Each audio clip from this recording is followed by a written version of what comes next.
میں تحدیث نعمت کے لیے اپنے والدین کی ایک بات یہاں عرض کر دیتا ہوں، شاید اور والدین کو اس میں ترغیب ملے کہ الحمدللہ میرے دونوں یعنی امی ابو دونوں نے مجھے بہت پہلے کہہ دیا تھا کہ ہم نے آپ کو اپنا حق معاف کر دیا ہے، آپ جائیے دین کا کام کیجئے، کیونکہ میں بہت زیادہ ان کے پاس نہیں بیٹھ پاتا تھا، ٹریول کافی ہوتا تھا، سفر کافی ہوتا تھا، لیکن میں کبھی کبھی ان سے کہتا تھا کہ میں آپ کی اتنی خدمت نہیں کر پاتا، تو انہوں نے یہی کہا کہ ہم نے آپ کو اپنا حق معاف کیا، آپ دین کی خدمت کیجئے۔ تو اے میرے پیارے اسلامی بھائیوں، جہاں بچوں کو یہ حکم دیا جا رہا ہے کہ والدین کا ادب کریں، ان کی دعائیں لیں، لیکن اگر ماں باپ دیکھیں نا کہ بیٹا اگر دین کی طرف جا رہا ہے، اگر دین کا بڑا کام کر رہا ہے تو انہیں سپورٹ کرنا چاہیے۔ ہم نے ایسا بھی دیکھا کہ کوئی بچہ عالم بننا چاہتا ہے، حافظ بننا چاہتا ہے، دین کا کام کرنا چاہتا ہے، والدین اس کا الٹا دل توڑ رہے ہوتے ہیں، سختی کر رہے ہوتے ہیں، نہیں نہیں تمہیں دیندار نہیں بننا ہے۔ اور ہم نے دیکھا کہ ایسے والدین آگے جا کر سر پکڑ کر بیٹھے ہوتے ہیں، کیونکہ جب بچے کو دین سے آپ روکتے ہیں تو وہ دنیا میں ایسے غرق ہو جاتا ہے کہ بعض اوقات بری لائن میں پڑ جاتا ہے، غلط کاموں میں پڑ جاتا ہے، اور ماں باپ اس کے بعد سر پکڑ کے رو رہے ہوتے، دیندار بننا چاہتا تھا، میں نے دیندار نہ بنایا۔ دیکھو دیندار اور دنیا دار کی مثال سمجھ لو، یہ میں سب کے لیے نہیں کہتا مگر میجورٹی ایسا ہوتا ہے، ایک بار پھر ریپیٹ کر رہا ہوں، سب کو یہ لاگو نہیں ہوتا ہے مگر اکثریت پر یہ ضرور لاگو ہوتا ہے کہ جب بھی بچہ دنیا میں ترقی کرتا ہے نا، دنیا کو کوئی بڑا افسر بن جائے، دنیا میں جناب کوئی بڑی ڈگری لے لے، دنیا میں کوئی بڑا مقام لے لے،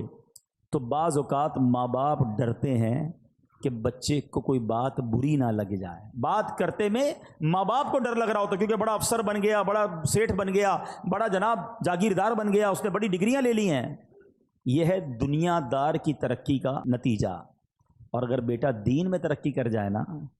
عالم بن جائے، مفتی بن جائے، دین کا مبلغ بن جائے، تو اکثریت یہ ہوتی ہے کہ بچہ ڈرتا ہے کہ ماں باپ کو برا نہ لگ جائے۔ فرق ہے نا، وہ اتنا بڑا مفتی بھی ہوگا کیونکہ اس نے قرآن پڑھا ہے، اس نے حدیث پڑھی ہے کہ ماں باپ راضی ہیں تو رب راضی ہے، ماں باپ ناراض ہیں تو رب بھی ناراض ہو جائے گا،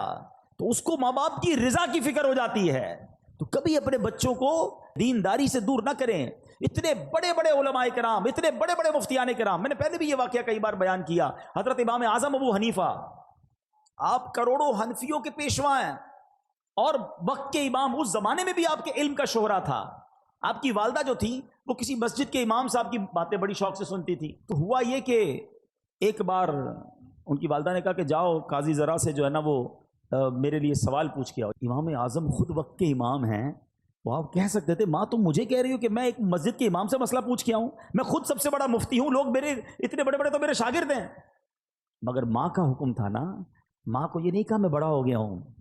ماں کو یہ نہیں کہا میرا مرتبہ بڑا ہو گیا ہے، ماں کا حکم تھا مسجد کے امام صاحب کے پاس پہنچ گئے۔ امام اعظم ابو حنیفہ کہتے ہیں میری ماں نے یہ مسئلہ پوچھا، حضور جواب دیجئے۔ وہ امام صاحب کہتے ہیں حضور کیوں شرمندہ کر رہے ہیں، آپ وقت کے امام ہیں، آپ کو میں جواب دوں گا۔ کہ میری ماں نے تم سے پوچھنے کو کہا ہے۔ کہا اچھا ایسا کریں جواب آپ لکھ دیں، دستخط میں کر دیتا ہوں۔ جواب امام اعظم نے لکھا، دستخط امام صاحب نے کیا، ماں کو لے کر آئے کہ ماں یہ جواب دیا امام صاحب نے۔ کہا ٹھیک ہے۔ تھوڑے دنوں بعد ماں کہتی ہے میں خود جاؤں گی سوال پوچھنے کے لیے۔